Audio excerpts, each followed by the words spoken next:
Hello everyone, my name is Nikhil and welcome to the channel. आज के video काफ़ी ज़्यादा इंटरेस्टिंग है।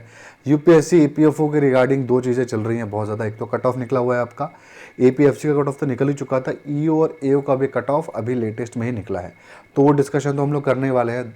दूसरा पॉइंट ये है, एक नेगेटिविटी है बच्चों के अंदर कि क्या लास्ट ईयर पेपर लीक हुआ था, मतलब 2023 में जो एग्जामिनेशन हुआ था इसमें बहुत ज़्यादा अफवाह कि पेपर लीक हुआ था, इस एग्जामिनेशन की तैयारी मत करो, पेपर लीक ही हो जाता है। तो इसके बारे में अब क्लैरिटी देंगे और थोड़ी सी हम लोग बातें करेंगे, चर्चा करने वाले हैं। बट सबसे पहले हम लोग कट ऑफ के बारे में बात करते हैं कि कट ऑफ क्या है, जो कि बहुत एक हमारा इंपॉर्टेंट पार्ट इसलिए है क्योंकि कट ऑफ बहुत अलग आया हुआ है। हमने एपीएफसी का कट ऑफ देखा था, 178 आपका कट ऑफ था वो, ठीक है, 178 आउट ऑफ 300, जो कि बहुत ज़्यादा कट ऑफ है क्योंकि पेपर बहुत टफ आया हुआ था। जो हमारा एक्सपेक्टेड था उससे बहुत ज़्यादा टफ आया हुआ था। यूपीएससी वाले जो बच्चे थे उसका जो उनको हेल्प मिला था वो तो मिला ही था, क्योंकि जो फैक्चुअल पेपर होते थे वो अब नहीं था। 2021 का आप देख लो फैक्चुअल पेपर था, तो इस बार 2023 में जो आया हुआ था वो बिल्कुल भी फैक्चुअल नहीं था। उसमें मल्टीपल ऑप्शंस आए हुए थे कि ऑप्शन 1 2 करेक्ट है, सिर्फ 2 करेक्ट है, सिर्फ 1 करेक्ट है, या फिर दोनों गलत हैं, ऐसे इस तरीके के आपके क्वेश्चंस आए हुए थे। ना कि सीधा पूछ रहा था कि कौन सा डेट में ऐसा हुआ था, है ना। ऊपर से आपके लेबर लॉ के क्वेश्चन बहुत ज़्यादा आए हुए थे, तो बहुत कुछ चीज़ें थी जिसकी वजह से हम कह सकते हैं कि एग्जामिनेशन टफ आया हुआ था। सबके प्रेडिक्शंस उसके अंदर गलत भी हुए थे। टोटल 3,60,000 बच्चे ईओ एओ के लिए अप्लाई किए थे। एपीएफसी के अंदर भी इतने ही बच्चे लगभग अप्लाई किए थे, 1,000-1,500 बस कम थे, ठीक है। 418 पोस्ट थी। एपीएफसी के अंदर क्या हुआ था, 159 आपका पोस्ट था। तो यहां पर कट ऑफ बहुत इंटरेस्टिंग है, 138.33। मानता हूं मैं वो कमिश्नर लेवल की पोस्ट है, ये ईओ लेवल की पोस्ट है, बट 138.33 कट ऑफ है, तो कट ऑफ बहुत ज़्यादा कम है। 178 को देख के तो यह लग रहा था बच्चों को कि चीटिंग हुई है इसलिए इतना हाई कट ऑफ गया हुआ है, बट ये कम से कम क्लैरिटी एक तरीके से कंफर्म है कि एपीएफसी के अंदर अगर चीटिंग हुआ भी हो तो ईओ और एओ वाला पेपर जो है वो लीक नहीं हुआ था और उसके अंदर कोई भी चीटिंग नहीं हुई थी, क्योंकि हमारे सामने उसका रिजल्ट आप देख ही रहे होगे, क्योंकि कट ऑफ इतना कम आया हुआ है ना। कट ऑफ आपके सामने कम है तो ये समझ में आता है कि पेपर लीक वाला सिस्टम तो एपीएफसी में ही है। जो लांछन लगा है वो एपीएफसी में ही लगा था, कमिश्नर वाली पोस्ट पे ईओ और एओ के ऊपर नहीं लगा था, ठीक है।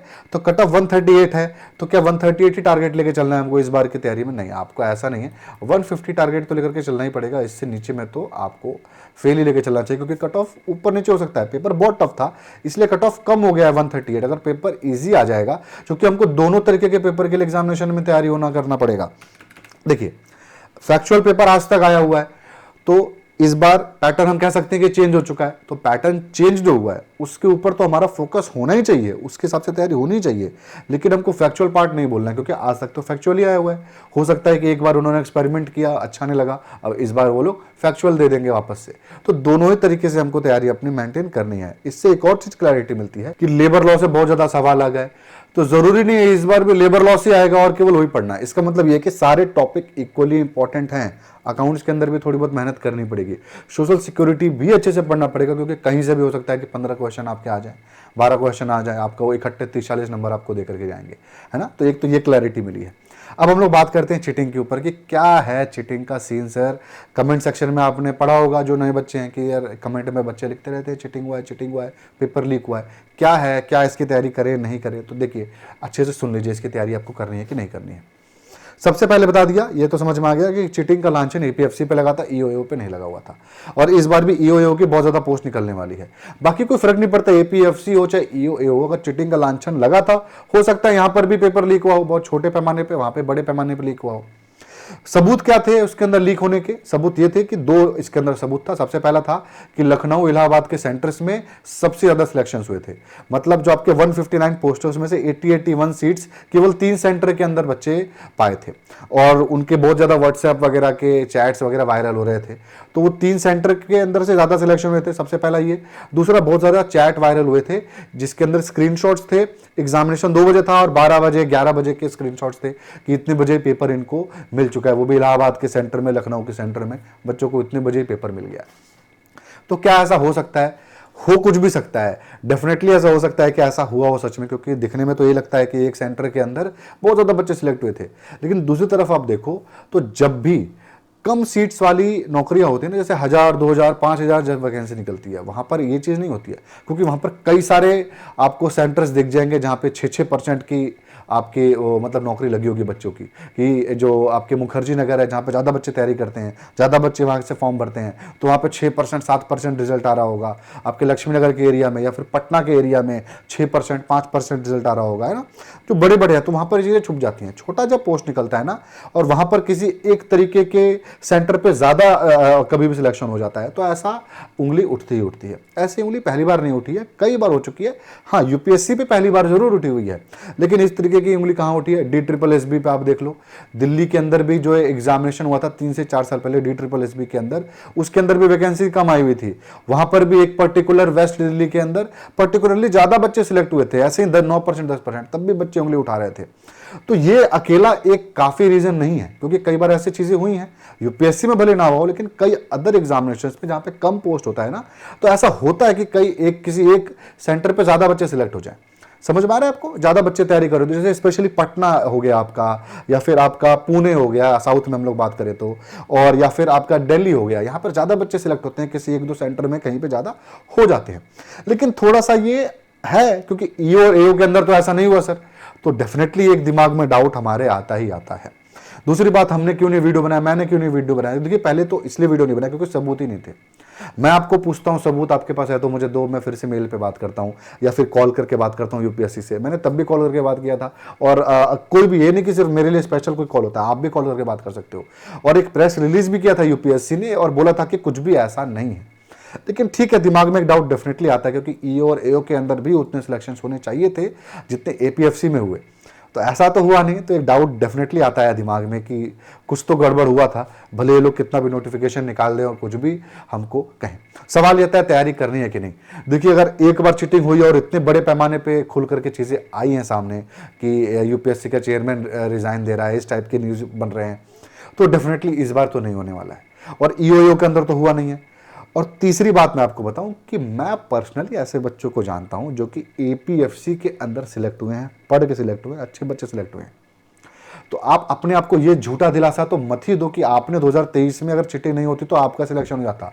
भाई 3,60,000 में 80 बच्चों ने तो चीटिंग की थी, या फिर चलो 5,000 बच्चों ने भी चीटिंग की होगी, सिलेक्ट तो 80 हुए जो चीटिंग वाले हैं। 80 भी नहीं कहूंगा, मैं कहूंगा 50 या 60 बंदे होंगे वहां के।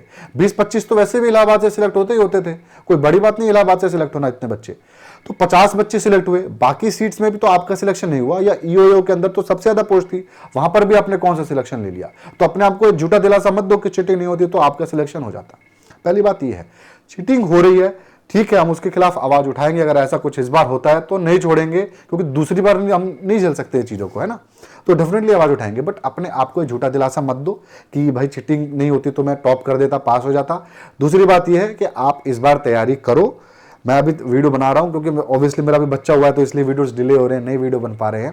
तो जैसे ही अभी आपका मेरा इस थोड़े प्रोसेस से हटूंगा तो आपको प्रॉपर वीडियो मिलने वाला है एपीएफओ का, उसका टेंशन ना मत लो, और फ्री में मैं दूंगा, आपको बता भी चुका हूँ।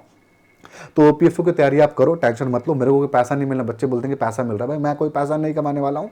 ईपीएफओ की वीडियोस को बना के 1 रुपये भी मैं नहीं लेने वाला बच्चों से, तो मेरा कोई इसके अंदर बहुत स्वार्थ नहीं छुपा हुआ है। ठीक है, जो कोर्स बेच रहा होगा आप उससे स्वार्थ जा करके देख लो कि हाँ भाई मेरे कोर्स ले लो, 1-2 करोड़ रुपए में कमाने वाला हूँ। लेकिन मेरा कोई स्वार्थ नहीं है, तो आप डेफिनेटली तैयारी कर सकते हो, बेधड़क तैयारी कर सकते हो। नोटिफिकेशन निकलेगा भी, इसका फॉर्म भी निकलेगा, आप अभी से तैयारी स्टार्ट करो। एक ही एग्जामिनेशन में आप बहुत अच्छे रैंक पे जा सकते हो, और अपने दिमाग से नेगेटिविटी हटा दो। जो हुआ वो पास्ट, बायगॉन्स बी बायगॉन्स, छोड़ दो उसको जो हुआ। अब हमारे सामने जो भी आने वाला है वहाँ पे चीटिंग नहीं होगी, गारंटी है ये। आराम से आप लोग तैयारी करो, ठीक है। छोटी मोटी चीटिंग हर एग्जाम, कोई भी एग्जामिनेशन आप दे लो, एक लेवल पे चीटिंग होती ही होती है।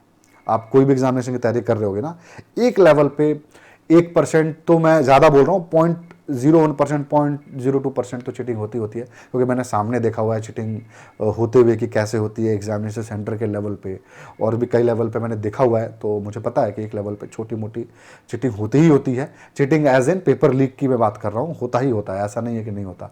और मैंने सामने एग्जामिनेशन में देखा हुआ है बिहार कांस्टेबल का, जिसमें कि पेपर आधे घंटे पहले आ गया है। तो चीटिंग तो होती है, इसमें कोई डाउट नहीं है कि नहीं होती है, लेकिन ऐसा नहीं होता है कि सब बच्चे सिलेक्ट हो रहे हैं चीटिंग से। 1-2 बच्चे हैं वरना ऐसा नहीं है कि सारे बच्चे सिलेक्ट होते हैं। आपको मैं पेपर दे भी दूँ ना कि ये पेपर है, तब भी आपको यकीन नहीं होगा और आप सारा पढ़ करके नहीं चले जाओगे, तभी भी आपको अफसोस ही होगा कि अरे यार काश पढ़ लिया होता, वही पेपर था क्या, तभी भी यकीन नहीं होता। तो कोई बहुत फ़र्क नहीं पड़ता है, कहीं कहीं कभी कभी इम्पैक्ट पड़ जाता है, लेकिन ऐसा नहीं है कि पूरा ज़िंदगी पलट गई, ठीक है। तो बी पॉजिटिव, तैयारी करो यूपीएससी ईपीएफओ के बारे में, ठीक है। कट ऑफ आपने देख लिया 138 कट ऑफ बहुत कम था, पेपर टफ आएगा तो कट ऑफ कम भी जाएगा, और आपका कमिश्नर वाले पोस्ट का थोड़ा सा कट ऑफ हाई भी जाने वाला है। तो वहां पर आपका टारगेट 200 होना चाहिए, यहाँ पर 150 से 160 होना चाहिए अगर पेपर टफ आता है तो बस ये था आज के वीडियो में। कमेंट करके जरूर बताइएगा कुछ पॉजिटिविटी आया हो एपीएफओ के लिए, तो मुझे कमेंट करके बताइएगा। इसके ऊपर वीडियोस भी और आने वाले हैं। सो प्लीज़ चैनल को सब्सक्राइब कर ले और